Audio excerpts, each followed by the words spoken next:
think there is hope there.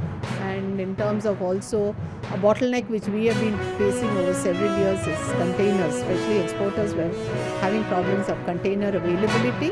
And I think setting up a container factory will again.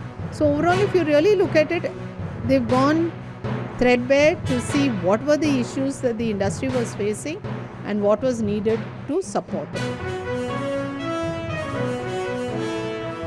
ಏನು announce ಮಾಡಿದ್ದಾರೆ ಅದರಲ್ಲಿ ಒಂದು park Karnataka ಬೇಕು. ಅದರಲ್ಲಿ ಎಸ್ಪೆಷಲಿ ಉತ್ತರ ಕರ್ನಾಟಕ ಭಾಗದಲ್ಲಿ ಗುಳೇದಗುಡ್ಡ, ಬಾನಟ್ಟಿ ಈ ಕಡೆ ಹೋದರೆ ನೇಕಾರಿಕೆ ಇವತ್ತೂ ಸಹಿತ ಅವರು ಬಹಳ ಅವಲಂಬನೆ ಆಗಿದ್ದಾರೆ. ಯಾಕಂದರೆ ಅವ್ರಿಗೆ ಬೇರೆ ಉದ್ಯೋಗಗಳೇ ಇಲ್ಲ. ಯಾಕಂದರೆ ರೈತರು ಹೇಗೆ ಒಂದು ಉದ್ಯೋಗ ಬಿಟ್ಟು ಬೇರೆ ಉದ್ಯೋಗ ಹೋಗ್ತಾ ಇದ್ದಾರೆ, ಈಗ ನೇಕಾರರು ಬೇರೆ ಉದ್ಯೋಗ ಹೋಗೋಕ್ಕೆ ಸಶಕ್ತತೆ ಇಲ್ಲ. ಹಾಗಾಗಿ ಈ ಪಾರ್ಕ್ ಮಾಡೋದ್ರಿಂದ ಬಹಳ ಅನುಕೂಲ ಆಗುತ್ತೆ. Funding support and incentives for various schemes that can be started in this area, in this budget. So from that angle, it is a growth oriented budget, frankly, right? So this is not like something that will be enticed with sugar, but this is something that is more on the protein side, right? So this is something that gives you the strength in the long term perspective for the country. So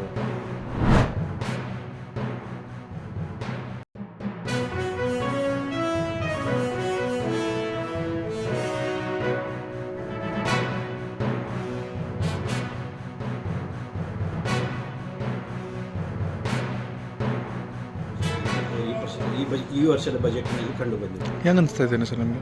ಒಟ್ಟಾರೆ ಇವು ಸ್ವಾಗತ budget ಆಗಿದೆ.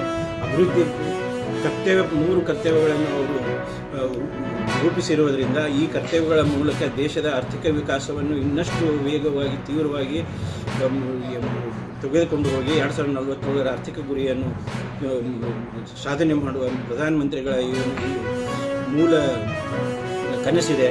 ಅದನ್ನು ನನಸು ಮಾಡುವಲ್ಲಿ ಈ ಎಲ್ಲ ಬಜೆಟ್ನಲ್ಲಿ ಎಲ್ಲ ಅಂಶಗಳನ್ನು ಸಾಕಾರಗೊಳಿಸಲಿಕ್ಕೆ ಪ್ರಯತ್ನವನ್ನು ಮಾಡಿದ್ದಾರೆ ಶ್ರೀಮತಿ ನಿರ್ಮಲಾ ಸೀತಾರಾಮನ್. ನಾವು ಹೇಳ್ತೀವಿ ರೈತರಿಗೆ ಸಂಬಂಧಪಟ್ಟಿದ್ದು ಅಂತಂದರೆ ಒಂದು ಭಾರತ್ ವಿಸ್ತಾರ್ ಅಂತೇಳಿ ಒಂದು AI ಡೆವಲಪ್ಡ್ ಕಸ್ಟಮೈಸ್ಡ್ ಆ್ಯಪ್ ಥರ ಮಾಡಿ ಗ್ರಿವೆನ್ಸಸ್ ಅಂದರೆ ಸಮಸ್ಯೆಗಳು, ಏನೇ ಸಮಸ್ಯೆಗಳು ರೈತರ ಸಮಸ್ಯೆಗಳಿದ್ದರೆ ಅದರ ಮುಖಾಂತರ ಪರಿಹಾರ ಕೊಡ್ಬೋದು ಅನ್ನೋದು ಒಂದು ಪ್ರಯತ್ನವನ್ನು ಸರ್ಕಾರ ಮಾಡ್ತಾಯಿದೆ. ಇದು ಒಂದು ಒಳ್ಳೆಯ ಸ್ಟೆಪ್. ಅಂದರೆ ಅದು ನಿಮಗೆ ಭೂಮಿಗೆ ಸಂಬಂಧಪಟ್ಟಿದ್ದಿರ್ಬೋದು, ಪೆಸ್ಟಿಸೈಡ್ಸ್ ಹಾಕೋ ಸಂಬಂಧಪಟ್ಟಿರ್ಬೋದು, ಬೇರೆ ಏನೇ ವಿಷಯ ಇದ್ದರೂ ಅದು ಒಂದು ಡೈರೆಕ್ಟ್ ಸಪೋರ್ಟಿವ್ ಇರೋದ್ರಿಂದ ರೈತರಿಗೆ ಇದರಿಂದ ಬೆನಿಫಿಟ್ ಆಗ್ಬೋದು ಅಂತ ಅನ್ಸುತ್ತೆ.